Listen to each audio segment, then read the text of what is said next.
अपने आत्माओं जैसे कोई व्यक्ति सारा जीवन अपने परिवार पोषण में, मकान कोठी बनाने में लगा ही देता है सारा। जिसको ये ज्ञान नहीं, वो सारा काम में वो करे आजीवन, बस उतने में ही सीमित रहता है। ये तो सत्संग सुनने से पता लगता है कि हमारा मूल कार्य तो कुछ अन्य था। तो ये सत्संग भी बहुत पुण्यकर्मी प्राणी को ही प्राप्त होता है। तो क्या बताते हैं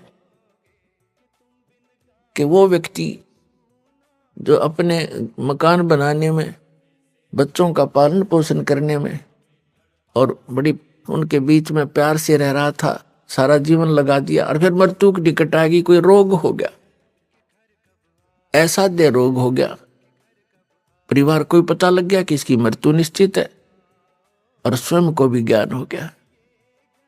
तो फिर वो रह रह कर सोचता है, हे भगवान अब क्या होगा मेरा। तो अन्य व्यक्ति मिलने आते हैं, कुल के व्यक्ति, नाती, तब उसको समझाने की चेष्टा करते हैं, भाई या तो एक दिन सब नहीं जाना है, आपका समय ही इतना था, चिंता ना करना कि तू यहां सबके साथ ऐसे ही बनता है। तो कहने का भाव ये है कि ऐसे ही जैसे वो पत्ता टूटता हुआ कह रहा हो, पात जड़नता ये कहे सुन भई तरवर राय, अब के बिछुड़े नहीं मिले, फिर नहीं मिलेंगे, ना जाने कहां गिरेंगे जाए। तरवर कहता पात से सुनो पात एक बात, यहाँ की तो यह रीति है, एक आवे एक जात। तो ऐसे स्थान पर आप कितने निर्भय होकर रह रहे हो और क्या क्या बकवादें करते हो सारे जीवन में, बगैर ज्ञान के कुबद की जाती है। जिस इंसान को यह पता लग गया तेरी मृत्यु निकट है, वो करके दिखाओ नाचा गाई और करो बकवाद एक करके दिखाओ, उसका मन नहीं मान सकता।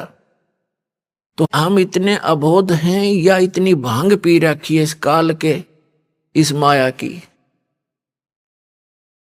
कि हमने वो दिखाइए ना देता, को बताना चाह उसका असर हमारा होता नहीं।